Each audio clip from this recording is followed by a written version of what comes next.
All right. Hello, I'm Lee, and we're going to continue reading Exodus. I've got the Dead Sea Scrolls translations pulled up for Dead Sea Scrolls Bible. There's a link below if you want to check it out. We got, just going to Exodus here. Now there's scroll view and there's chapter view. I'm going to go to chapter view. It's over here. Change it to chapter view and go back in chapter 11. So I got the Septuagint, Brenton Septuagint translation pulled up, and that's the Greek translation of the Hebrew Bible. Some things were changed in the King James Version, and this is a little bit older translation of the Hebrew, so it has some things that are missing. So that's the reason I use this. So I go to Exodus 11 here. Also got King James Bible pulled up for cross-reference. Book of Jubilees, found in the Dead Sea Scrolls, quoted by Genesis, quoted other places in the Bible.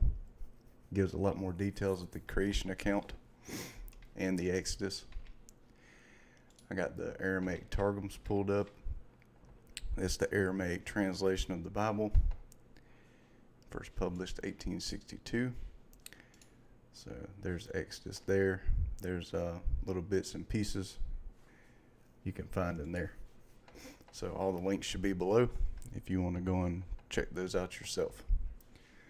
So this is Exodus 11 from scroll 2Q2. Scroll 4Q11, Paleo-Hebrew, Genesis and Exodus. So not only did they have regular Hebrew, they had Paleo-Hebrew. These are 8, so 3. I'm going to go Exodus chapter 11. And Yahuwah said to Moses, and the reason I go with Yahuwah is if you look in your Bible, you'll notice they tell you that either in the front or in the back, most of the time, they tell you that they've replaced his name, the divine name of Yah, which you can see in Psalms. Where you at? Psalm 68. It appears one place. 68. Verse 4, sing unto God, sing praises to his name, extol him that rideth upon the heavens by his name, Yah. Doesn't need a J, it's a Y. Yah, and rejoice before him. Yah means I am. That's what he told Moses his name was. So, go to that. So they'll tell you in your translations that they've replaced his name 6,800 times or so in the Bible with Lord and God. So this should be Yahuwah. And you'll see in the Dead Sea Scrolls they've got his name in them. And Yahuwah said to Moses, I will bring one plague upon Pharaoh and upon Egypt, and after that he will send you forth thence, and whenever he sends you forth with everything, he will indeed drive you out. Speak therefore secretly in the ears of the people, and let everyone ask of his neighbors jewels of silver and gold and raiment.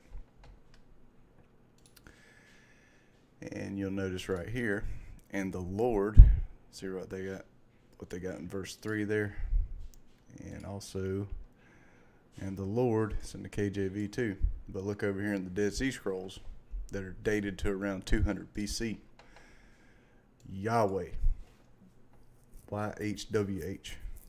And I believe I say Yahuwah, but Yahuwah, Yahweh, either way, it's not Lord and it's not God. So, and Yahweh, or Yahuwah, gave the people favor in the sight of the Egyptians. Moreover, the man Moses was very great in the midst of the land of Egypt, in the sight of Pharaoh's servants and in the sight of the people. Moses said to Pharaoh, this is what Yahuwah says, or Yahweh, about midnight I will go out into the middle of Egypt, And all the firstborn in the land of Egypt shall die, from the firstborn of Pharaoh who sits on his throne, even to the firstborn of the female servant who is behind the mill, and all the firstborn of livestock. There shall be a great cry throughout all the land of Egypt, such as there has not been, nor shall be any more. But against any of the children of Israel a dog won't even bark or move its tongue. Against man or animal, that you may know that Yahuwah makes a distinction between the Egyptians and Israel. Verse 7. And so we got, this is scroll 4Q11, Paleo Hebrew. Moses said, this is what Yahweh says, or Yahuwah says. And this has got to Pharaoh. The words in red, you'll see over here. Oh. Excuse me. Yeah, if the scroll is different from the traditional text, words in the scroll that are not in the traditional text are underlined in red like this, new words. And if the scroll is different from traditional text, words in the traditional text, which is our KJV and our Septuagint, it would be strike through like this. So these are words that are supplied in the scroll but are not in the traditional text.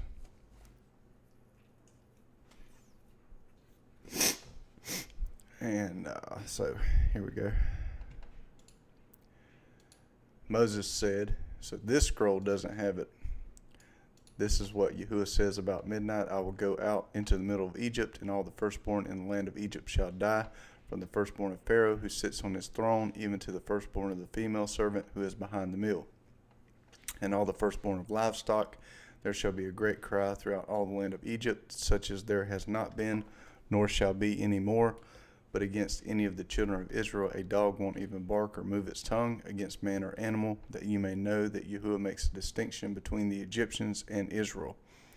All these servants of yours will come down to me and bow down themselves to me, saying, get out with all the people who follow you, and after that I will go out. I went out from Pharaoh in hot anger. So Moses went out in hot anger. Verse 8.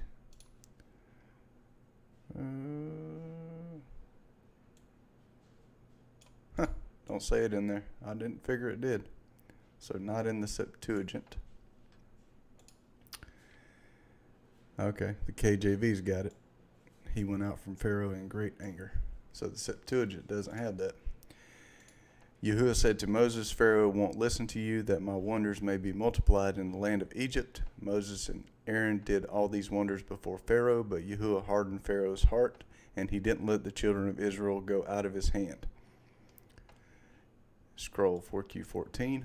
Yahuwah said to Moses, Pharaoh won't listen to you, that my wonders may be multiplied in the land of Egypt. Moses and Aaron did all these wonders before Pharaoh, but Yahuwah hardened Pharaoh's heart, and he didn't let the children of Israel go out of his hand.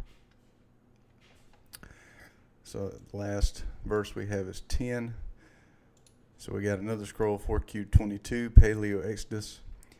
All these servants of yours will come down to me and bow down themselves to me, saying, get out with all the people who follow you, and after that I will go out. He went out from Pharaoh in hot anger. Yahuwah said to Moses, Pharaoh won't listen to you, that my wonders may be multiplied in the land of Egypt. Moses and Aaron did all these wonders before Pharaoh, but Yahuwah hardened Pharaoh's heart, and he didn't let the children of Israel go out of his land. Verse 10. Okay, so that ends there. The Septuagint and the KJV end at verse 10.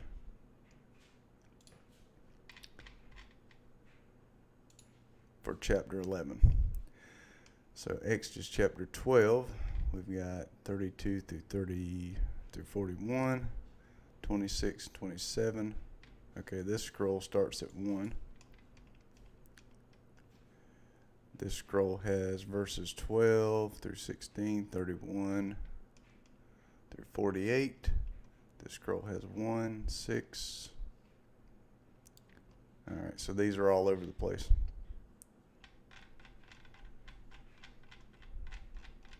Let's start at this one. Exodus 12 from scroll 4Q11. Paleo Genesis Exodus. Yahuwah spoke to Moses and Aaron in the land of Egypt, saying, This month shall be to you the beginning of months. It shall be the first month of the year to you.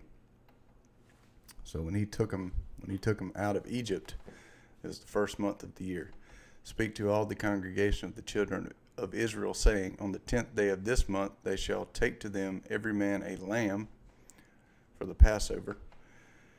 And this is missing from the scroll, but it's in our traditional text.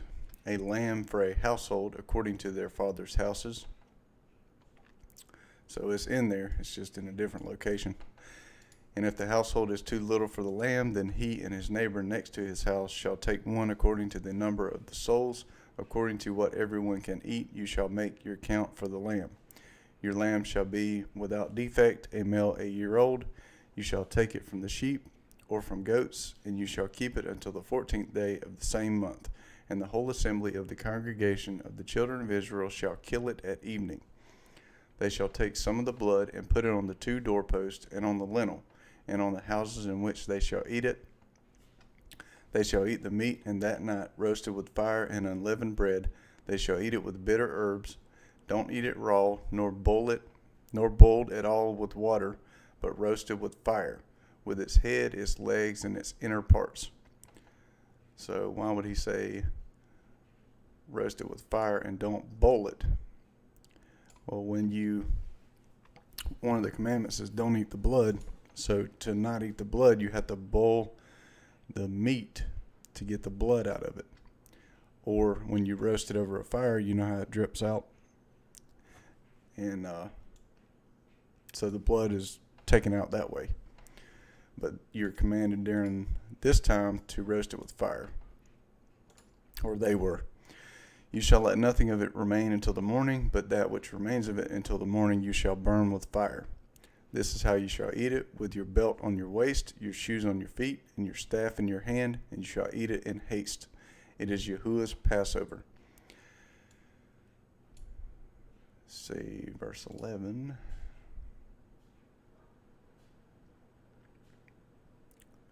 See right here it says it is a Passover to the Lord.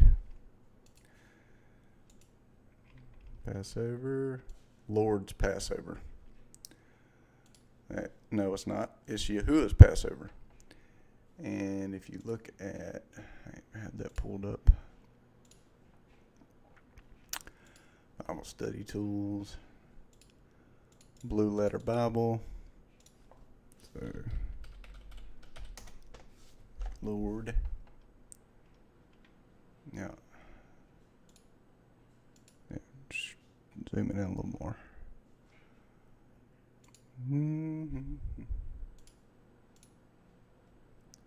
Masoretic text. You can pull up the interlinear here and see what the words are. See Lord, Yehovah, H3068. You'll see right here. It says the proper name of the true God, negative, unpronounced except with the vowel pointings. So Yehovah equals Lord, the Jewish national name of God. Yehovah or Lord. So when you go to that, go to Baal.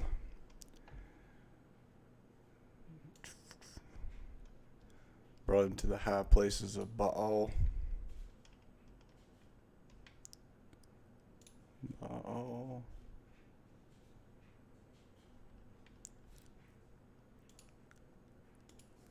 Where's it at? Baal.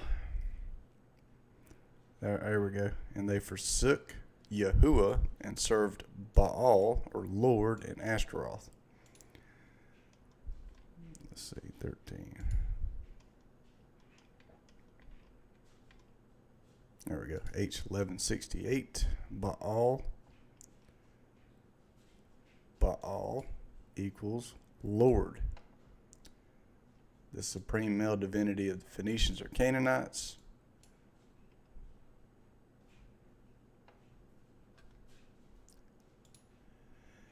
Yahuwah's Passover. For I will go through the land of Egypt in that night, and will strike all the firstborn in the land of Egypt, both man and animal, against all the gods of Egypt. I will execute judgments. I am Yahuwah. The blood shall be to you for a token on the houses where you are. When I see the blood, I will pass over you, and no plague will be on you to destroy you when I strike the land of Egypt. 13. Let's see. Yep. This scroll's pretty much the same. This day shall be to you for a memorial, and you shall keep the feast to Yahuwah. So the Passover feast. Throughout your generations you shall keep it a feast by an ordinance forever.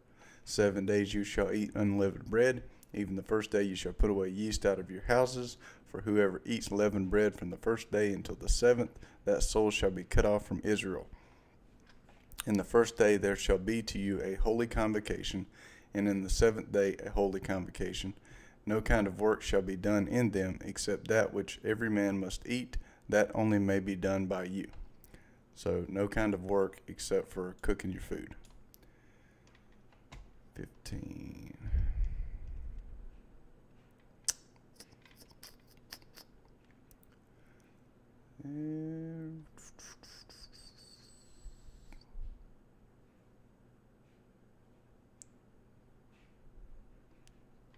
See, this says 14th day of the same month.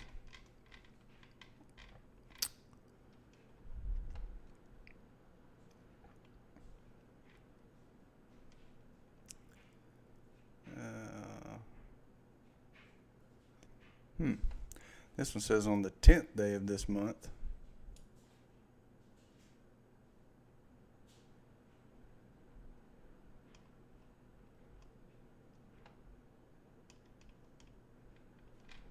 Uh, 14. Keep it until the 14th day.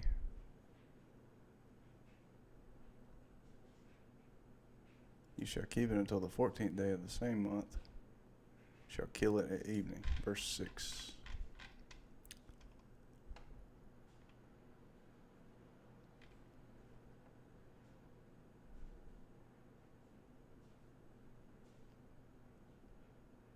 Okay, so you take the lamb on the 10th day, and you shall keep it until the 14th day. Yep, so that matches.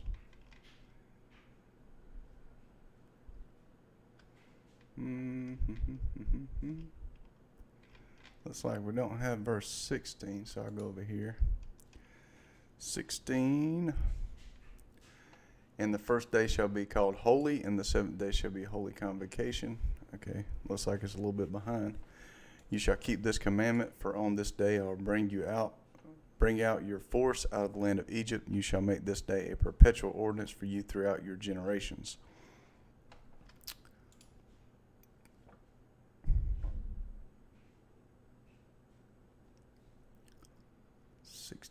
Here. Let's see what it says here. 16. And in the first day there should be a holy convocation. 7th days. Yep. That is the verse 15 from that scroll. You shall observe the feast of unleavened bread from the selfsame day I brought your armies out of the land of Egypt. Therefore you shall observe this day in your generations by an ordinance forever.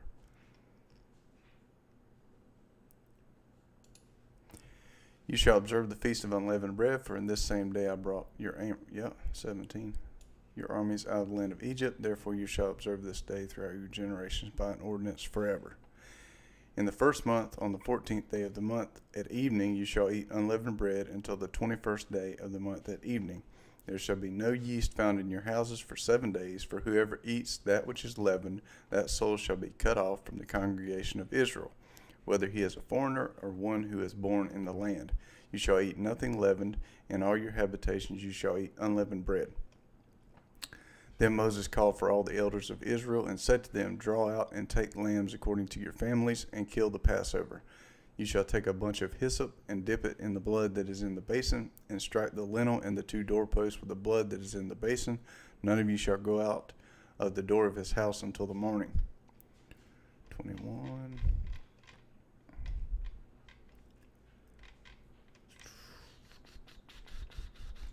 21. Next one is 26. 21. Moses called all the elders of the children of Israel and said to them, Go away and take to yourselves a lamb according to your kindreds and slay the Passover, and you shall take a bunch of hyssop. Well, I already read that.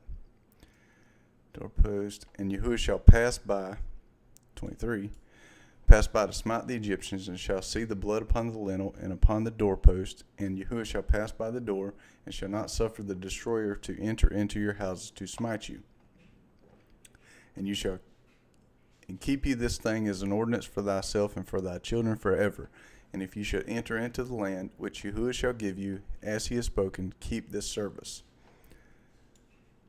23. I want to see what the Targum says here. This is one website. Chapter 12, 23. Now there's no verse numbering on this one, so it's kind of hard to find. Yep. Okay, take a bunch of hyssop. Now here in the Targums it says Moses called the elders of Israel and said to them, Withdraw your hands from the idols of Mitzrayim, Egypt. Interesting. And for the glory of Yahuwah will be manifested in striking the Mitzrayim, the Egyptians, and he will see the blood upon the lintel and upon the post.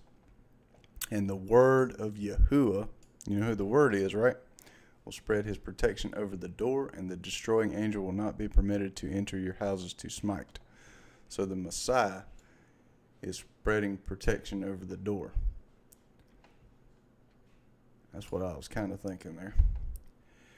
It will happen when your children ask you, What do you mean by this service? That you shall say, It is the sacrifice of Yahuwah's Passover, who passed over the houses of the children of Israel in Egypt.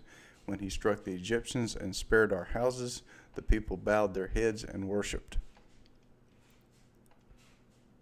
26. 26 to... Yeah, there's 43 down there. 31 here. 31. So the next one's 31. So I'm on 26. And the people bowed. Yep.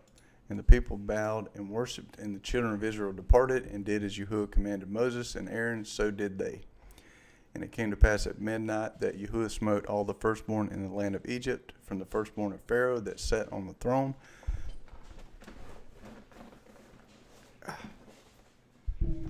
to the firstborn of the captive maid in the dungeon, and the firstborn of all cattle. And Pharaoh rose up by night, and his servants, and all the Egyptians, and there was a great cry in all the land of Egypt, for there was not a house in which there was not one dead. 31. He called for Moses and Aaron by night, and said, Rise up, and get you out from among my people, both you and the children of Israel, and go serve Yahuwah, as you have said. Take both your flocks and your herds, as you have said, and be gone, and bless me also. The Egyptians were urgent with the people to send them out of the land in haste, for they said, We are all dead men. The people took their dough before it was leavened, their kneading trials being bound up in their clothes on their shoulders. The children of Israel did according to the word of Moses, and they asked jewels of silver and jewels of gold and clothing. Yahuwah gave the people favor in the sight of the Egyptians, so that they let them have what they asked. They plundered the Egyptians. And you'll see that in translations, the original text, when you're reading the context, you'll know that it's the Egyptians. But in the translations, they'll add the Egyptians so the people know what the text is referring to. So you'll notice that in different translations, they add words to try to explain things to people instead of just leaving it like it is. And you know the context. See, when Yahuwah gave the people favor in the sight of the Egyptians, so you know who they asked of right here. So they let them have what they asked. They plundered the Egyptians. The children of Israel traveled from Ramses to Succoth, about 600,000 on foot, who were men in addition to children. A mixed multitude went up also with them, with flocks and herds and even very much livestock. They baked unleavened cakes of the dough which they brought up out of Egypt, for it wasn't leavened, because they were thrust out of Egypt and couldn't wait, and they had not prepared any food for themselves. Now the time that the children of Israel lived in the land of Egypt was 430 years. At the end of 430 years, to the day, all of Yahuwah's armies went out from the land of Egypt. Now that's interesting. 430 years. There's a lot of differences in translations about how long they were in Egypt, but the Dead Sea Scrolls right here says 430 years. It is a night to be much observed to Yahuwah for bringing them out from the land of Egypt. That is the night of Yahuwah to be much observed of all the children of Israel throughout their generations. Yahuwah said to Moses and Aaron, "This is the ordinance of the Passover. No foreigner shall eat of it, but every man's servant who is bought for money.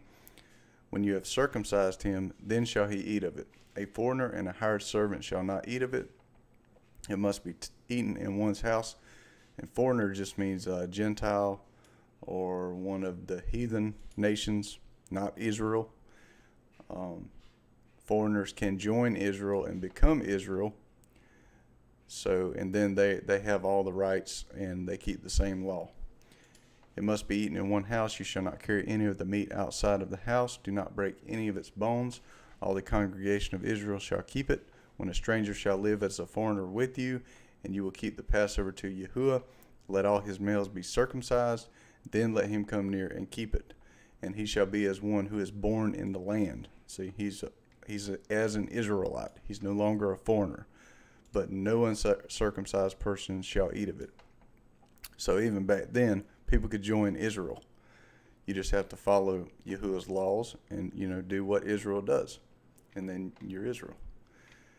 Same thing in today. Paul tells you very clearly. Let's see, Romans 11. You go through Romans 11. See. Yep.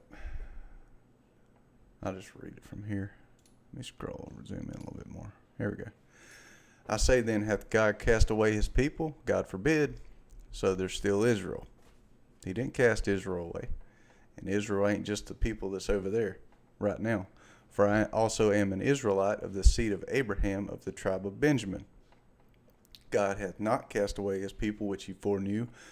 What the scripture saith of Elias or Isaiah, how he maketh intercession to Elohim against Israel, saying, Yahuwah, they have killed thy prophets and digged down thine altars, and I am left alone, and they seek my life.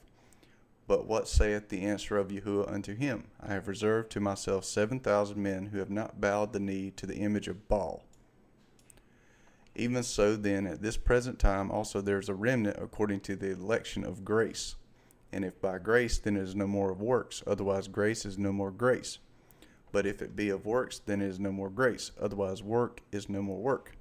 So if the Pharisees or the Jews say that, okay, well, it's not Messiah, or it's not through God's grace, they just work-based salvation. Nope, it's not that. It's grace and belief.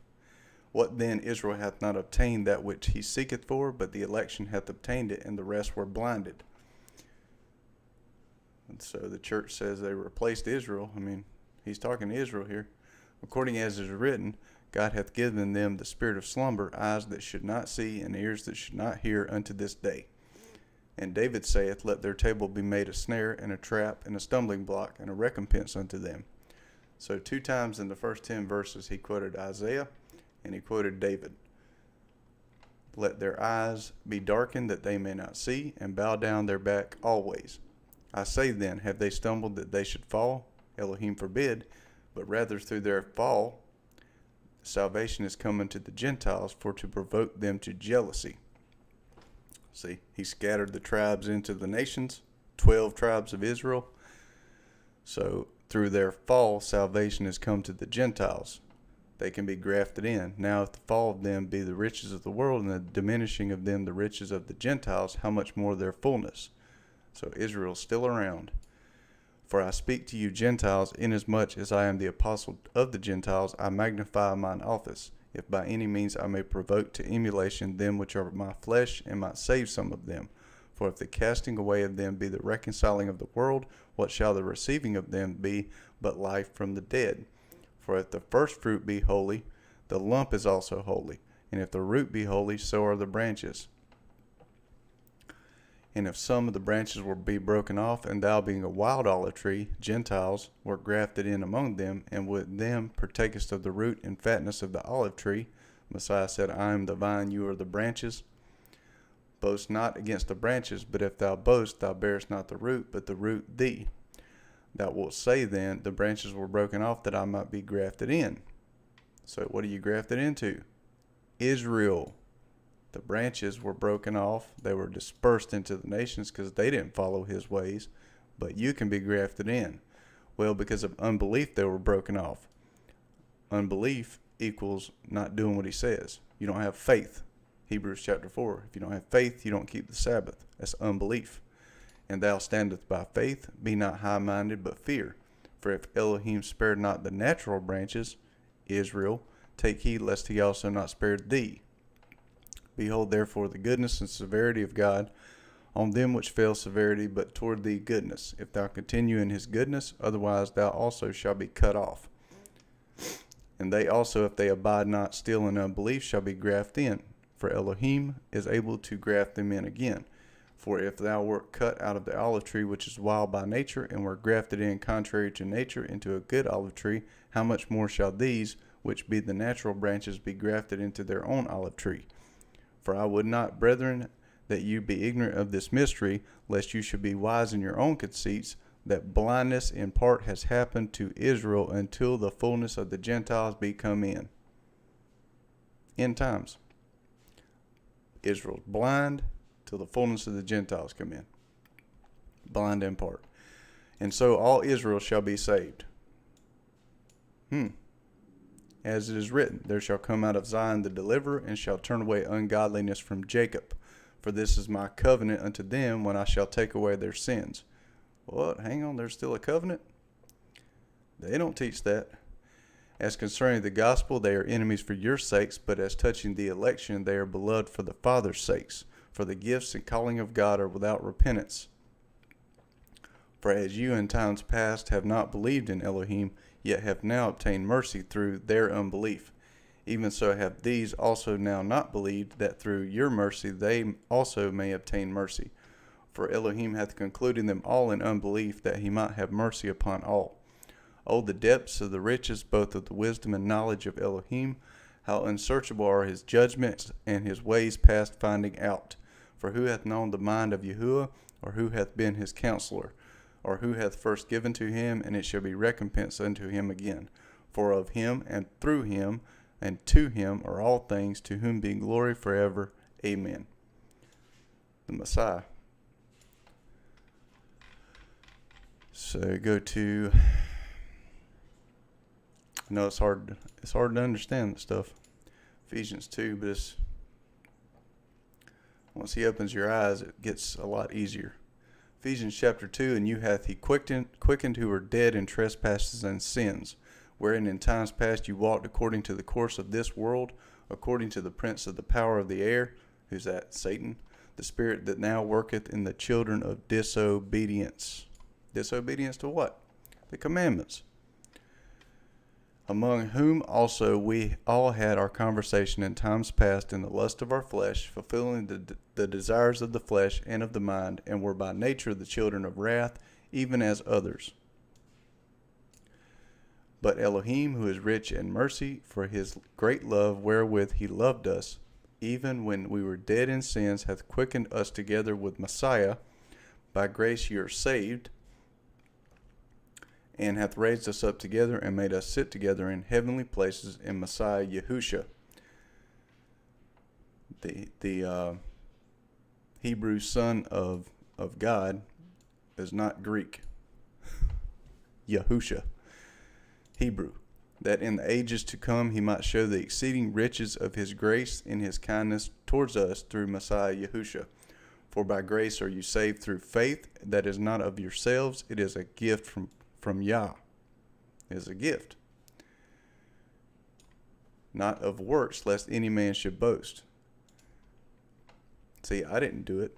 He showed me to keep his commandments. He gave me mercy. He gave me grace. For we are his workmanship, created in Messiah Yahusha unto good works. Here's where the good works come in, which Elohim hath before ordained that we should walk in them. Before ordained. Wherefore remember that you being in times past Gentiles in the flesh, who are called uncircumcision by that which is called the circumcision in the flesh made by hands. See, in times past you were Gentiles, no longer Gentiles. That at that time you were without Messiah, being aliens from the commonwealth of Israel. Why is he talking about Israel here? And strangers from the covenants of promise. Why is he talking about the covenants of promise? Having no hope and without Elohim in the world. So, in times past you were Gentiles. In times past you were aliens to Israel, the commonwealth of Israel. In times past you were strangers to the covenants of promise, having no hope and without God in the world. But now in Messiah Yahusha, you sometimes were far off, are made nigh by the blood of Messiah. So now in Messiah, you're part of the commonwealth of Israel. You know the covenants of promise. You have hope. And you have God, and you're not a Gentile. For he is our peace, who hath made both one, and hath broken down the middle wall of partition between us, having abolished in his flesh the enmity, even the law of commandments contained in ordinances. Did he say all the law and commandments? No, he said the ordinances, sacrificial law, sacrificing animals, sacrificing people, stoning people. The ordinances. He's to sacrifice. For to make in himself of twain one new man, so making peace, and that he might reconcile both unto Yah, or Elohim, in one body by the cross, having slain the enmity thereby. And came and preached peace to you which were far off, and to them that were nigh. For through him we both have access by one Spirit unto the Father. Now therefore you are no more strangers and foreigners, but fellow citizens with the saints and the household of God. Who's the saints in the household of God? Israel. Never changed. His people is Israel. And are built upon the foundation of the apostles and prophets, Yahusha Messiah himself being the chief cornerstone, in whom all the building fitly framed together groweth unto a holy temple in Yahuwah, in whom you are also builded together for an habitation of Yah, Elohim, through the Spirit. So, 48.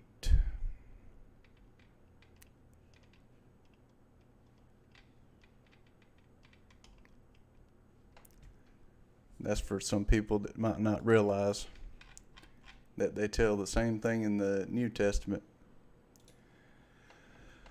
Exodus 12, Yahuwah said to Moses and Aaron, This is the ordinance of the Passover, no foreigner shall eat of it, but every man's servant who is bought for money. When you have circumcised him, then shall he eat of it. It must be eaten in one house. You shall not carry any of the meat outside of the house. Do not break any of its bones. When a stranger shall live as a foreigner with you, and will keep the Passover to Yahuwah, let all his males be circumcised. Then let him come near and keep it. He shall be as one who is born in the land. Part of the commonwealth of Israel. Part of the people of God. But no uncircumcised person shall eat of it. One law shall be to him who is born at home, and to the strangers who lives as a foreigner among you. All the children of Israel did so as Yahuwah commanded Moses and Aaron, so they did. That same day Yahuwah brought the children of Israel out of the land of Egypt by their armies. So we got 51 on that one. 51. I like to compare the scrolls too. 51. Yeah, this other scroll here says 430 years. So 51 is the last one we had there. And 51 here. 51. Yep. So chapter 13. 13:3. All right, this scroll here. And you'll notice down here they've got little footnotes at the bottom here. I don't know if you can read those. Zoom in a little bit more. Yeah, you'll see the footnotes here. And a lot of times the Dead Sea Scrolls match the Septuagint because they've messed with the Hebrew that the King James Version and others is translated out of, and the Samaritan Pentateuch. But sometimes you'll see the deleted phrase does not match the LXX or the Pentateuch, but seems unique to this scroll, which means that they messed with the Septuagint or the Pentateuch, and the scroll preserves the original reading. Here it matches the LXX and Samaritan Pentateuch. So, hey Christine. God bless you too. Thank you. So Exodus 13, Yahuwah spoke to Moses, saying, "Sanctify to me all the firstborn, whatever opens the womb among the children of Israel, both of man and of animal, it is mine." Moses said to the people, "Remember this day in which you came out of Egypt, out of the house of bondage, for by strength of hand Yahuwah brought you out from this place. No leavened bread shall be eaten. Today you shall go out in the month Abib. It shall be," so the first month, Abib, "it shall be when Yahuwah your Elohim shall bring you into the land of the Canaanite and the Hittite and the Amorite and the Perizzite and the Hivite and the Jebusite and the Girgashite." And what's interesting about this is you'll notice in the KJV, the Girgashite is missing. Let's see. Septuagint, you got Girgashites. KJV, where's the Girgashites? Missing.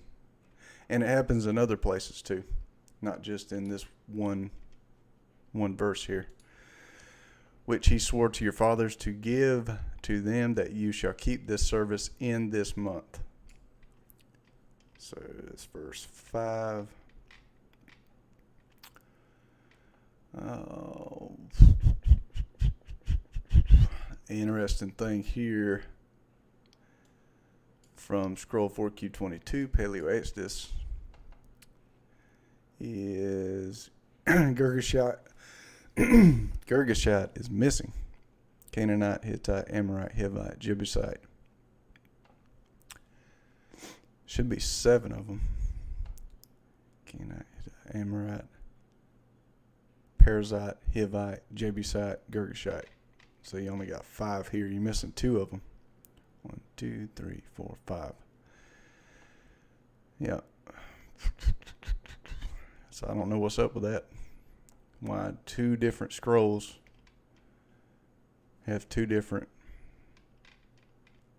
Don't make any sense. So I got 5, 6, 7 days you shall eat unleavened bread, and the 7th day shall be a feast to Yahuwah.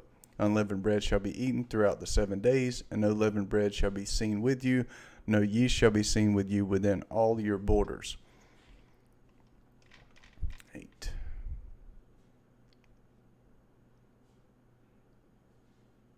Yep, this scroll here is missing 2. 1, 2, 3, 4, 5. Missing 2 of them. 7, 18, 15, 12. So 7. Yep. "And thou shalt tell thy son in that day, saying, Therefore Yahuwah hath dealt thus with me as I was going out of Egypt, and it shall be to thee a sign upon thy hand and a memorial before thine eyes, that the law of Yahuwah may be in thy mouth. For with a strong hand Yahuwah brought thee out of the land of Egypt. And preserve you this law according to the times of the seasons from year to year. And it shall come to pass when Yahuwah thy Elohim shall bring thee into the land of the Canaanites, as he swore to thy fathers, and shall give it to thee, that thou shalt set apart every offspring opening the womb, the males of Yahuwah, every one that opens the womb out of the herds or among thy cattle, as many as thou shalt have. Thou shalt sanctify the males to Yahuwah. So that's 12 there. And I wonder, 13 verse 9 in the Targums.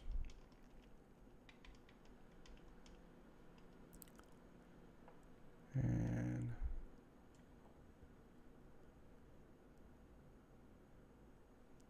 yep.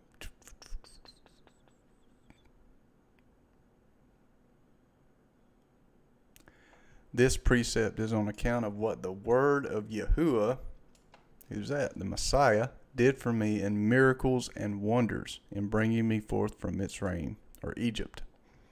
So who brought him forth? The word. Shall redeem. So 12.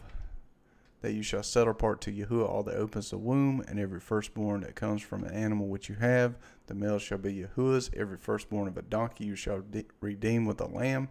And if you will not redeem it, then you shall break its neck, and you shall redeem all the firstborn of man among your sons. 12 to 15. Every offspring open the womb of the ass thou shalt change for a sheep, and if thou wilt not change it, thou shalt redeem it. Every firstborn of man of thy sons thou shalt redeem. And if thy son should ask thee hereafter, saying, What is this? Then thou shalt say to him with a strong hand, Yahuwah brought us out of Egypt, out of the house of bondage. When Pharaoh stubbornly refused to let us go, Yahuwah killed all the firstborn of the land of Egypt, both the firstborn of man and the firstborn of livestock. Therefore I sacrifice to Yahuwah all that opens the womb, being males, but all the firstborn of my sons I redeem. It shall be for a sign on your hand and for symbols between your eyes, for by the strength of hand Yahuwah brought us out of Egypt.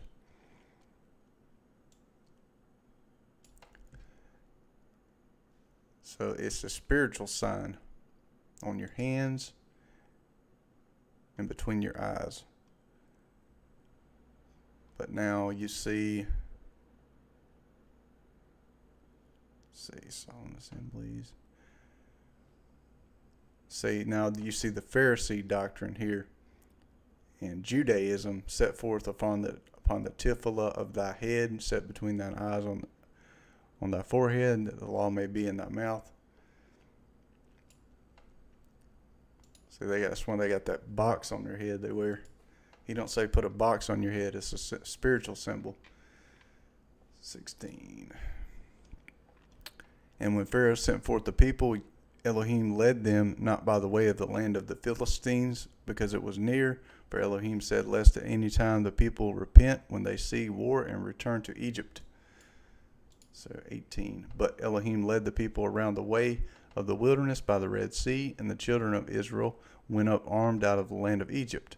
Moses took the bonds of Joseph with him, for he had made the children of Israel swear, saying, Elohim will surely visit you, and you will carry up my bonds away from here with you. So Joseph had already told him what was going to happen.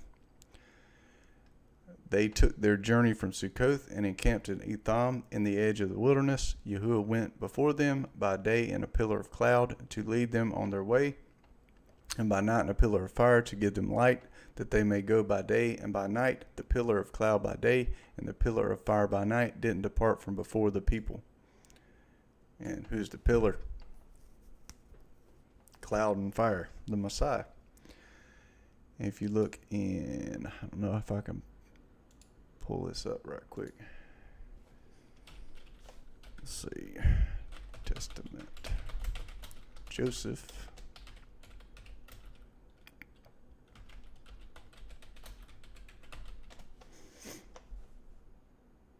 Okay, this is the testament of Joseph found.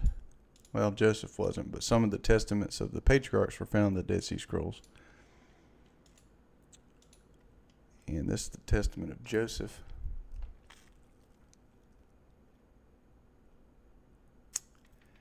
And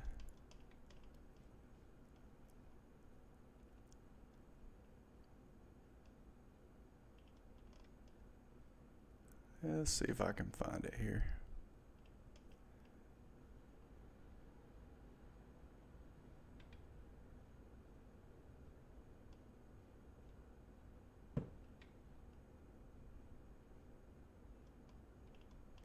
He's talking about his master's wife.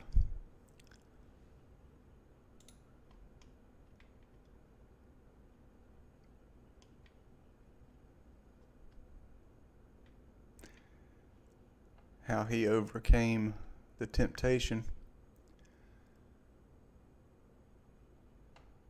Follow after chastity and purity with patience and prayer, with fasting and humility of heart. Yahuwah will dwell among you because he loved chastity.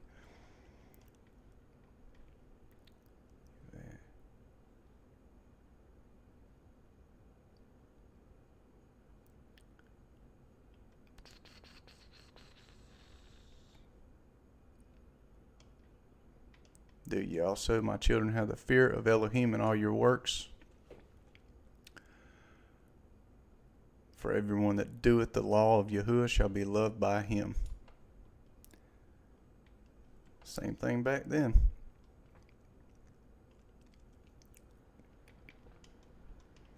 Where's that? Take his bones up. I know it's in here. Pretty sure.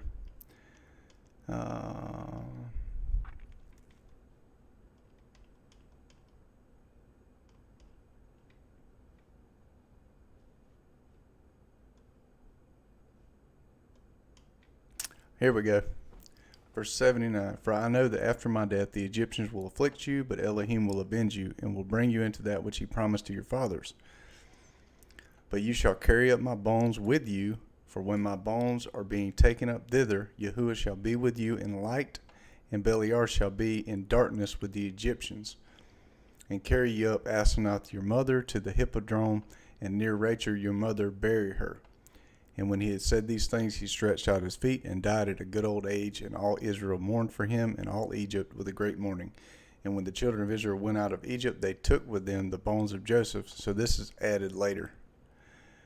They took with them the bones of Joseph, and they buried him in Hebron with his fathers, and the years of his life were 110 years. 22.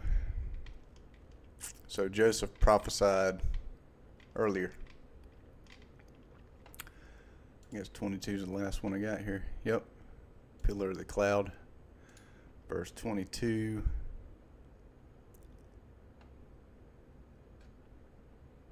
Yep, 13. And when the word of Yahuwah had hardened the heart of Pharaoh, that he would not deliver us, mighty strength.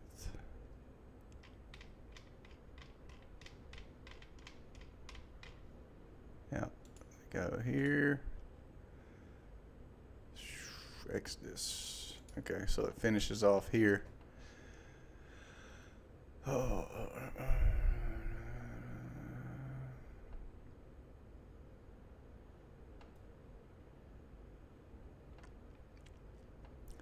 Got a bunch of stuff they add in here. These are the dry bones which the word of the Lord were restored to life by the ministry and hand of Ezekiel the prophet.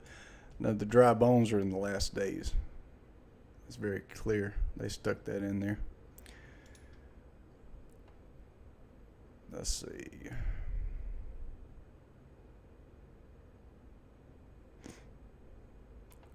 And let's see, where's it at? There.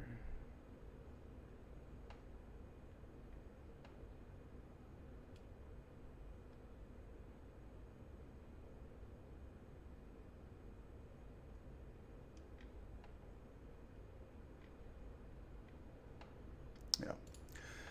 Let's continue on 14. Chapter 14, 3 and 2.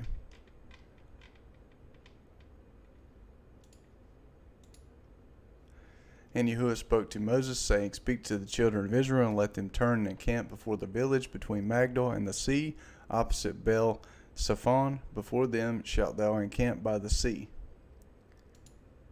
Speak to the children of Israel that they turn back and encamp before Pihahiroth, between Migdal and the sea, before Baal Zephon. You shall encamp opposite it by the sea. Pharaoh will say of the children of Israel, They are entangled in the land. The wilderness has shut them in. I will harden Pharaoh's heart. He will follow after them, and I will get honor over Pharaoh and over all his armies. And the Egyptians shall know that I am Yahuwah. They did so. The king of Egypt was told that the people had fled, and the heart of Pharaoh and of his servants was changed toward the people. And they said, What is this we have done, that we have let Israel go from serving us? 6:5.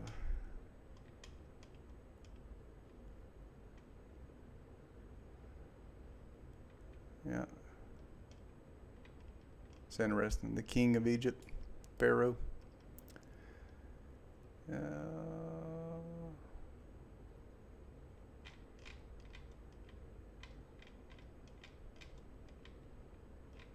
Yep, I guess we're missing 6 there.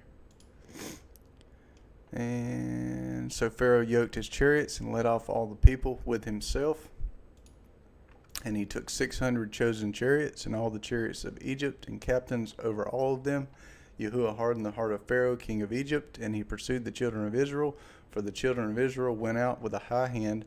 The Egyptians pursued them. All the horses and chariots of Pharaoh, his horsemen, and his army overtook them, encamping by the sea beside Pihahiroth, before Baal Zephon. When Pharaoh came near, the children of Israel lifted up their eyes, and behold, the Egyptians were marching after them, and they were very afraid.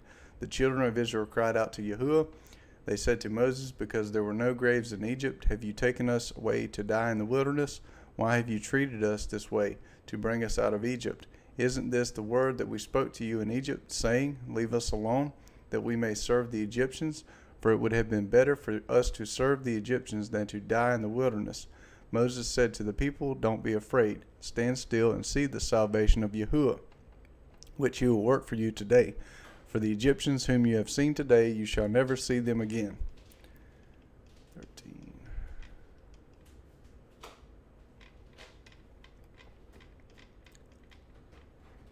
And 15. 14. Let's see. Yahuwah shall fight for you, and you shall hold your peace. Yahuwah said to Moses, Why do you cry to me? Speak to the children of Israel that they go forward. Lift up your rod and stretch out your hand over the sea and divide it. So rod, there appears to be another word before your rod, but the letters are not clear. So there's something else in the scroll. Let's see.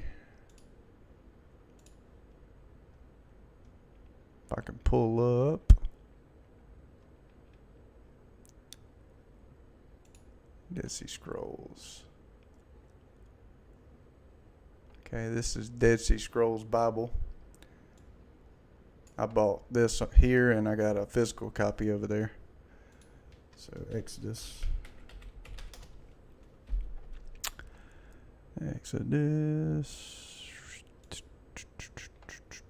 Nope.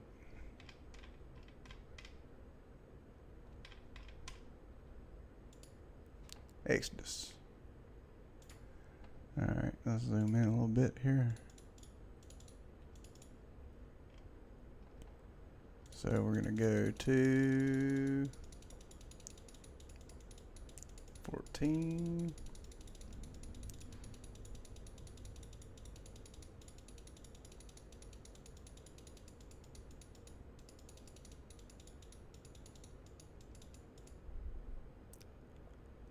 And verse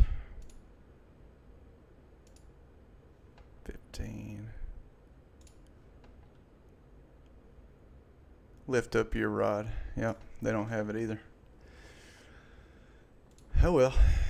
And there's something there, but lift up your rod, stretch it out stretch out your hand over the sea and divide it. Then the children of Israel shall go into the middle of the sea on dry ground. Behold, I myself will harden the hearts of the Egyptians, and they shall go in after them. I will get myself honor over Pharaoh and over all his armies, over his chariots and over his horsemen. The Egyptians shall know that I am Yahuwah, when I have gotten myself honor over Pharaoh, over his chariots, and over his horsemen. The angel of Yahuwah, who went before the camp of Israel, moved and went behind them, and the pillar of cloud moved from before them and stood behind them. The messenger of Yahuwah, who went before the camp of Israel. Who's that? The Messiah, the word of Yahuwah, who went before the camp of Israel, moved and went behind them.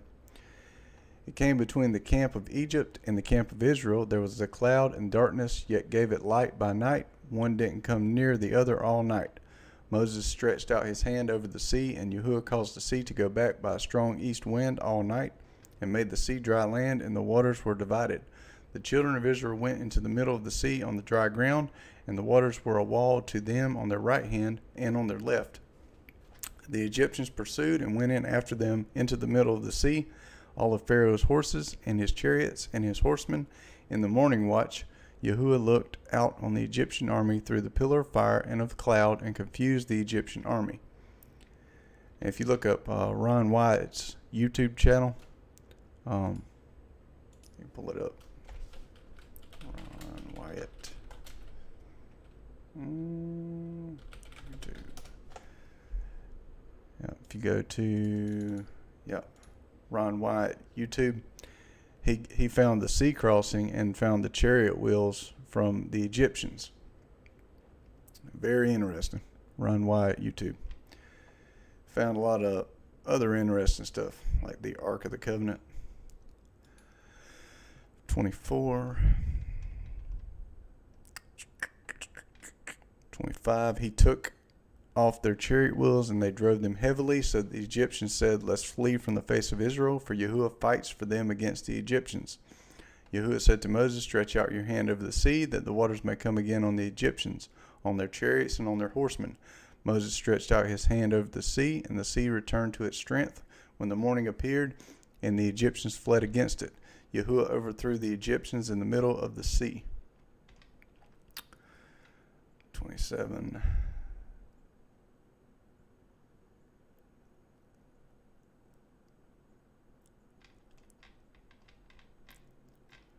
27. I guess that's it for that. 27 verses. Nope. Midst of the sea, and the water returned and covered the chariots and riders and all the forces of Pharaoh, who entered after them into the sea, and there was not left of them even one. But the children of Israel went along dry land in the midst of the sea, and the water was to them a wall on the right hand and a wall on the left. So Yahuwah delivered Israel in that day from the hand of the Egyptians, and Israel saw the Egyptians dead by the shore of the sea. And Israel saw the mighty hand, the things which Yahuwah did to the Egyptians, and the people feared Yahuwah, and they believed Elohim and Moses his servant. So you got, I think, 14.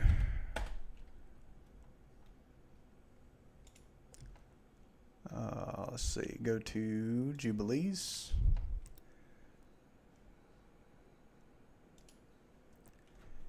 And what we got here? Hang on one second. I'll be right back.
All right.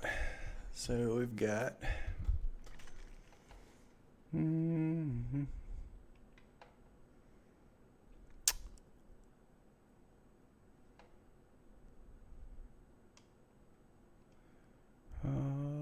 Okay, so can't remember what I read before in this, but this is the flight of Moses to the Exodus. Jubilees chapter 48. In the 6th year of the 3rd week of the 49th Jubilee, thou didst depart and dwell in the land of Midian, 5 weeks and 1 year. And Jubilees was also found in the Dead Sea Scrolls. So it was scripture kept by the Levites in the wilderness of Judea. And they quoted it as Torah. So this is the law of Moses. So you're missing, we got 5 books, but this is the foundation that they took away. And thou didst return into Egypt in the 2nd week, in the 2nd year, in the 50th Jubilee. And thou thyself knowest what he spake unto thee on Mount Sinai. So before Moses went back into Egypt, he spoke to him on Mount Sinai, and what Prince Mastema desired to do with thee when thou wast returning into Egypt on the way, Satan, when thou didst meet him at the lodging place, did he not with all his power seek to slay thee and deliver the Egyptians out of thy hand, when he saw that thou wast sent to execute judgment and vengeance on the Egyptians? And I delivered thee out of his hand, and thou didst perform the signs and wonders which thou wast sent to perform in Egypt against Pharaoh and against all his house and against his servants and his people. And Yahuwah executed a great vengeance on them for Israel's sake, and smote them through the plagues of blood and frogs, lice, and dog flies, and malignant bulls breaking forth in blains, and their cattle by death and by hailstones. Thereby he destroyed everything that grew for them, and by locust which he devoured the residue which had been left by the hail, and by darkness and by death, of the firstborn of men and animals, and on all their idols Yahuwah took vengeance. He's going to do it again. And burned them with fire, and everything was sent through thy hand, that thou shouldst declare these things before they were done, and thou didst speak with the king of Egypt before all his servants and before his people. And everything took place according to thy words. 10 great and terrible judgments came on the land of Egypt, that thou mightest execute vengeance on it for Israel. And Yahuwah did everything for Israel's sake, and according to his covenant, which he had ordained with Abraham, that he would take vengeance on them, as they had brought them by force into bondage. And the prince of the Mastema stood up against thee, or of the Satans, stood up against thee, and sought to cast thee into the hands of Pharaoh, and he helped the Egyptian sorcerers, and they stood up and wrought before thee. So if he can help the Egyptian sorcerers then, what could he do now? The evils indeed we permitted them to work, but the remedies we did not allow to be wrought by their hands. So it says, it doesn't say they couldn't do remedies. It says he didn't allow them to do remedies. And the Yahuwah smote them with malignant ulcers, and they were not able to stand, for we destroyed them so that they could not perform a single sign. And notwithstanding all these signs and wonders, the prince of Mastema was not put to shame, because he took courage and cried to the Egyptians to pursue after thee with all the power of the Egyptians, with their chariots and with their horses and with all the host of the peoples of Egypt. And I stood between the Egyptians and Israel, and we delivered Israel out of his hand and out of the hand of his people, and Yahuwah brought them through the midst of the sea as if it were dry land.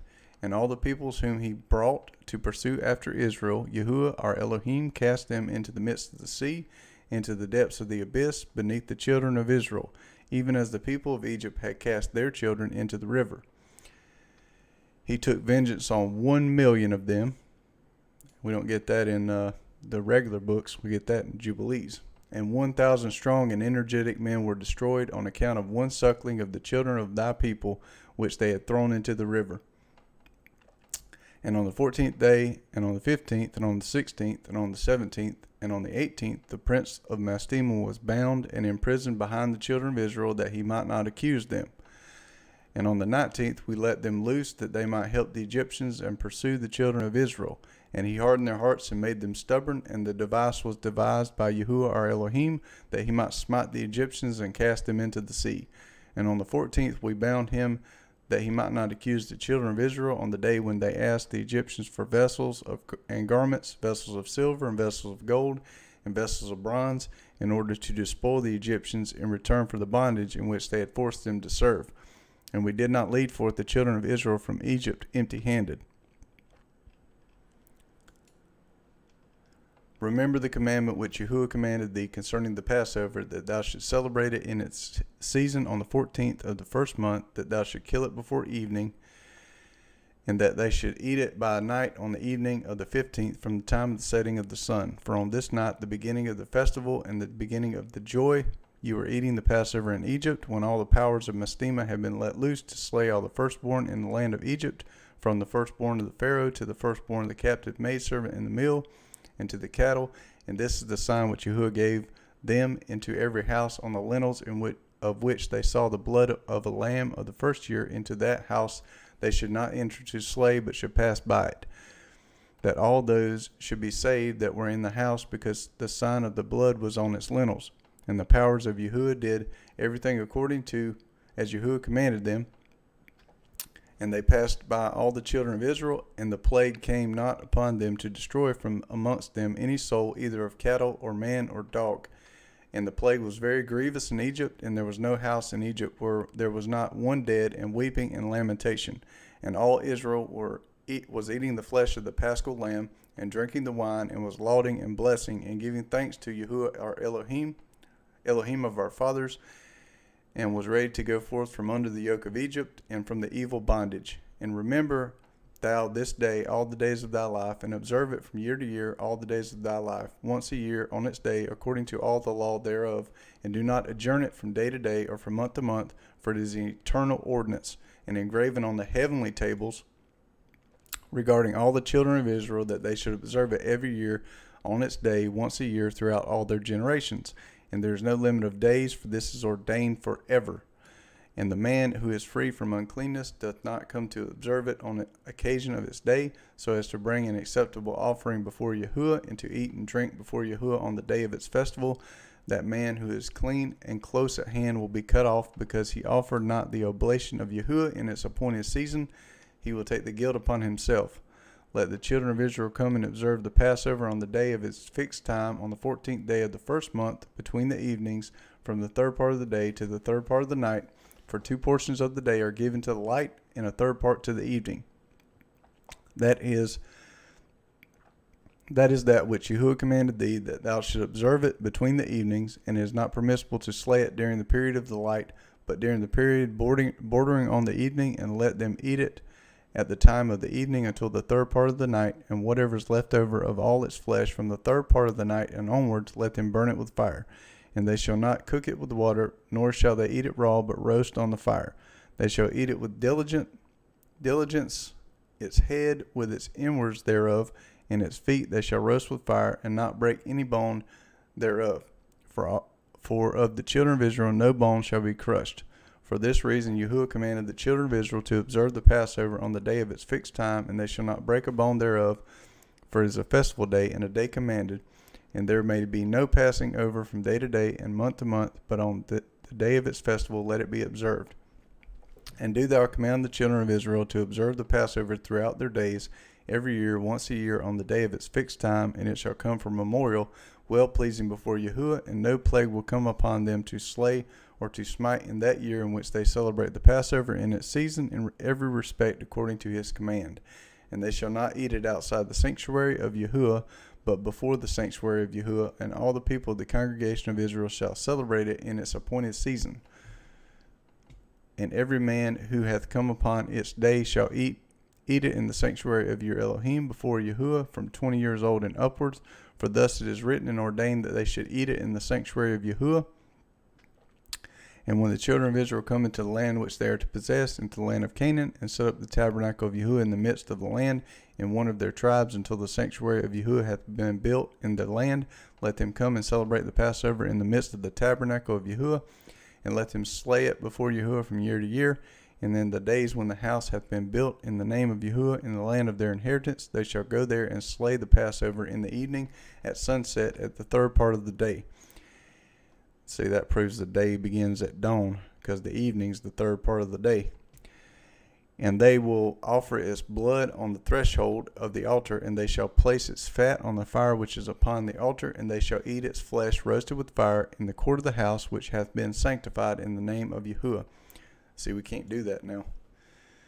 And our calendar's not even right, so you wouldn't even be doing it on the right day. And they may not celebrate the Passover in their cities, nor in any place save before the tabernacle of Yahuwah, and before his house where his name hath dwelt, and they will not go astray from Yahuwah. And do thou, Moses, command the children of Israel to observe the ordinances of the Passover, as it was commanded unto thee. Declare thou unto them every year, in the day of its days, and the festival of unleavened bread, that they should eat unleavened bread 7 days, and that they should observe its festival, and that they bring an oblation every day during those 7 days of joy before Yahuwah on the altar of your Elohim. For you celebrated this festival with haste when you went forth from Egypt, till you entered into the wilderness of Shur, for on the shore of the sea you completed it. Now that might be what happens at the end when he regathers, because he said in Jeremiah 23, we may be celebrating Passover on the way out here. He said, Jeremiah 23:6, in his days Judah shall be saved, and Israel shall dwell safely. And this is his name whereby he shall be called Yahuwah our righteousness. Therefore, behold, the days come, saith Yahuwah, that they shall no more say, Yahuwah liveth, which brought up the children of Israel out of the land of Egypt. Okay, do they still talk about the first Exodus? Yes. So this hasn't happened yet. They're not going to talk about the first Exodus. But Yahuwah liveth, which brought up and which led the seed of the house of Israel out of the north country, and from all the countries whither I had driven them, and they shall dwell in their own land. All 12 tribes. You go to James. Who did he write to? James, a servant of Elohim and of Yahushua HaMashiach, to the 12 tribes which are scattered abroad. Greeting. And you can go through Isaiah 11 through 15, Jeremiah 30, 31, Isaiah 66. It's all over the place.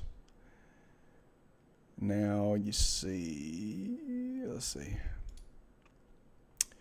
Isaiah 11:11, it shall come to pass in that day that Yahuwah shall set his hand again a second time, second Exodus, to recover the remnant of his people, which shall be left from Assyria and from Egypt and from Pathros and from Cush, from Elam, from Shinar and from Hamath and from the islands of the sea, from the Gentiles.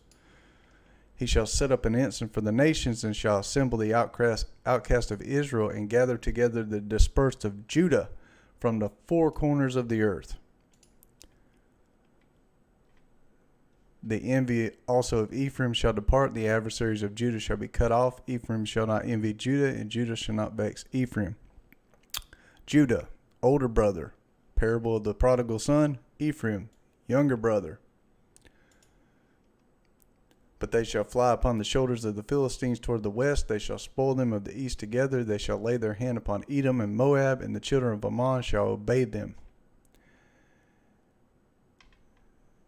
I read a little bit more. And Yahuwah shall utterly destroy the tongue of the Egyptian sea, and with a mighty wind shall he shake his hand over the river. He shall smite it in 7 streams, and make men go over dry shod. And there shall be a highway for the remnant of his people, whose his people Israel, which shall be left from Assyria, like as it was to Israel in the day that he came up out of the land of Egypt, the first time. And in that day thou shalt say, O Yahuwah, I will praise thee, though thou wast angry with me. Thine anger is turned away, and thou comfortest me. Revelation, let's see. Is it Revelation 14? Who gets sealed at the end?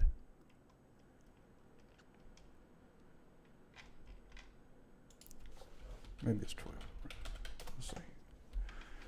Revelation 7:4, and I heard the number of them which were sealed, and they were sealed 144,000 of all the tribes of the children of Israel. What? Israel's getting sealed? All the tribes, the 12 tribes in Revelation? At the end? There you go. It's coming. That's who's getting sealed. See, Jubilees. Chapter 50, and after this law I made known to thee the days of the Sabbath in the desert of Sinai, which is between Elam and Sinai. And I told thee of the Sabbaths of the land on Mount Sinai. And I told thee of the Jubilee years and the Sabbaths of years, but the year thereof have I not told thee till you enter the land which you are to possess. And the land also will keep its Sabbaths while they dwell upon it, and they will know the Jubilee year.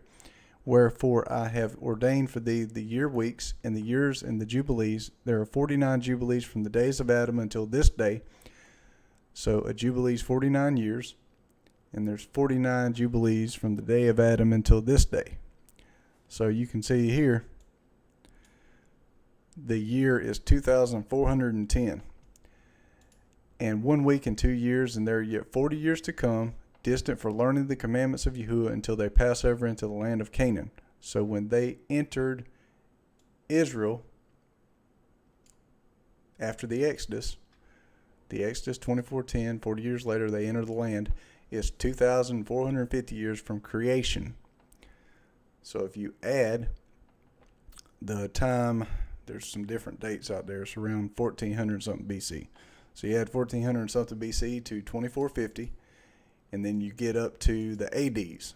And then you add 2022 AD to where we're at. We're almost at the 6,000 year mark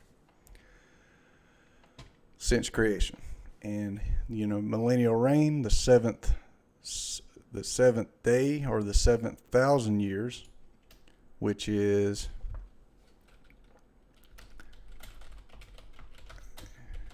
Peter tells you don't be ignorant of this.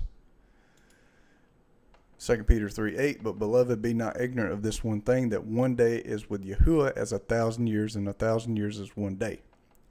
So if we're almost to the 6,000 year mark, we're almost to the end of the 6 day mark. Guess what? He comes at day 7.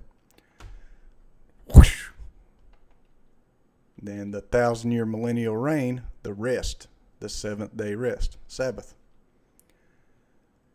So, learning the commandments till they pass over. So they're supposed to learn the commandments for 40 years till they pass over in the land of Canaan, crossing the Jordan to the west. The Jubilees will pass by until Israel is cleansed from all guilt of fornication and uncleanness and pollution and sin and error, and dwelleth with confidence in all the land. And there will be no more a Satan or any evil one, and the land will be clean from that time forevermore. And behold, the commandments regarding the Sabbaths I have written down for thee and all the judgments of its laws. 6 days without labor, but on the 7th day is the Sabbath of Yahuwah your Elohim. In it you shall do no manner of work, ye and your sons, and your men servants, and your maid servants, and all your cattle, and the sojourner also who is with you. And the man that doeth any work on it shall die.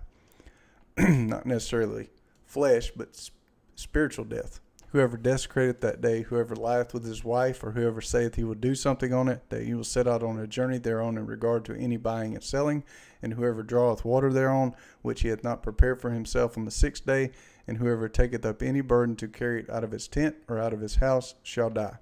You shall do no work whatsoever on the Sabbath day, save that you have prepared for yourselves on the 6th day, so as to eat and to drink and rest, and keep the Sabbath from all work on that day, and to bless Yahuwah your Elohim, who has given you a day of festival and a holy day, and a day of the holy kingdom for all Israel, is this day among their days forever. For great is the honor which Yahuwah hath given to Israel, that they should eat and drink and be satisfied on this festival day, and rest thereon from all labor, which belongeth to the labor of the children of men, save burning frankincense and bringing oblations and sacrifices. We don't do temple sacrifices and stuff. Your sacrifices, prayers and stuff like that before Yahuwah for days and for Sabbaths. This work alone shall be done on the Sabbath days in the sanctuary of Yahuwah your Elohim, sanctuary, that they may atone for Israel with sacrifice continually from day to day for a memorial well pleasing before Yahuwah, and that he may receive them always from day to day according as thou hast been commanded. And every man who doeth any work thereon, or goeth on a journey, or tilleth his farm, and you'll see in the book of Acts, they went on a Sabbath day's journey. It was a short journey. This is a long journey. Whether in his house or any other place, and whoever lighteth the fire, or rideth on any beast, or travelleth by ship on the sea, and whoever striketh or killeth anything, or slaughtereth a beast or a bird, or whoever catcheth an animal or a bird or fish, or whoever fasteth and make war on the Sabbaths, the man who does any of these things on the Sabbath shall die. So the children of Israel shall observe the Sabbaths according to the commandments regarding the Sabbaths of the land, as it is written in the tables, the heavenly tables, where his word doesn't change, which he gave into my hands, that I should write out for thee the laws of the seasons, and the seasons according to the division of their days. Herewith is completed the account of the division of the days. So you look at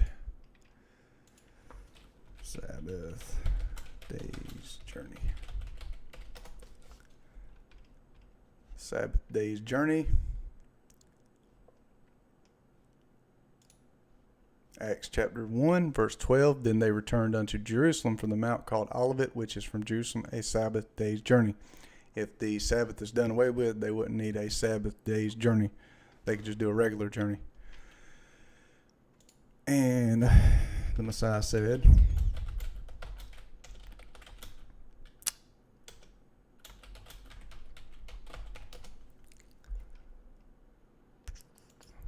Mark 3:4, and he saith unto them, Is it lawful to do good on Sabbath days, or to do evil, to save life, or to kill? But they held their peace. Let's see. No, that's not it.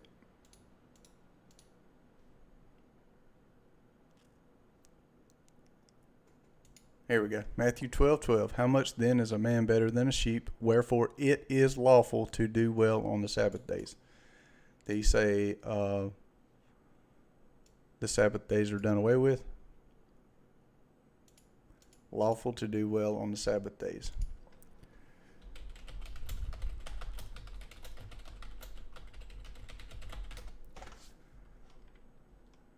Matthew 19:17. And he said unto him, Why callest thou me good? There is none good but one, that is God. If thou wilt enter into life, keep the commandments. Keep commandments. Not, I did away with them. He said, keep them.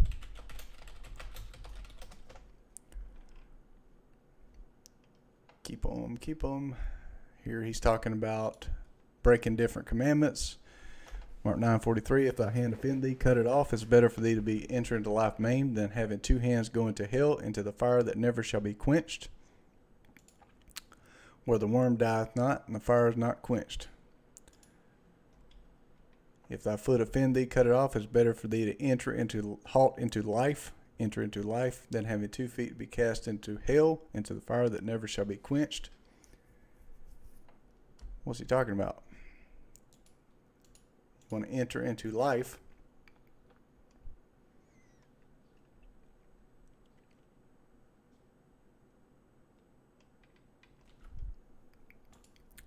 Revelation 22:14, blessed are they that do his commandments, that they may have right to the tree of life, enter into life, and may enter in through the gates into the city. What's he talking about with the worm shall not die and the fire is not quenched? He quoted that 3 times.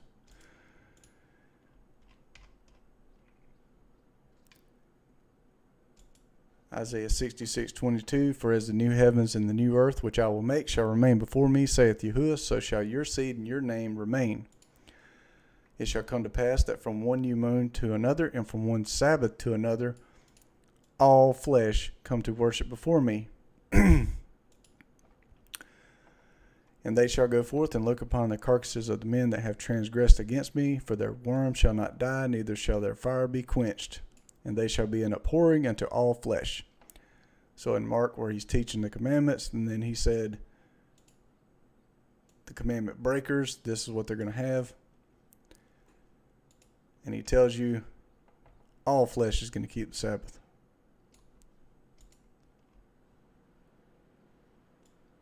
So the Sabbath's not done away with in the end. And Paul tells you, Romans chapter 8. Romans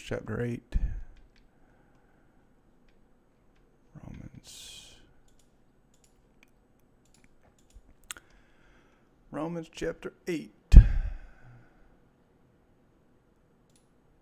Now, Romans chapter 8, for that the righteousness of the law might be fulfilled in us, who walk not after the flesh, but after the Spirit. For they that are after the flesh do mind the things of the flesh, but they that are after the Spirit mind the things of the Spirit. For to be carnally minded is death, but to be spiritually minded is life and peace. Because the carnal mind is enmity against God, for it is not subject to the law of God, neither indeed can be. So they that are in the flesh, those that walk according to the flesh, that walk contrary to his law and his commandments, cannot please God. But ye are not in the flesh, but in the Spirit, if so be that the Spirit of Yah dwell in you. Now if any man have not the Spirit of Messiah, he is none of his. So if you walk in the Spirit, you can do it.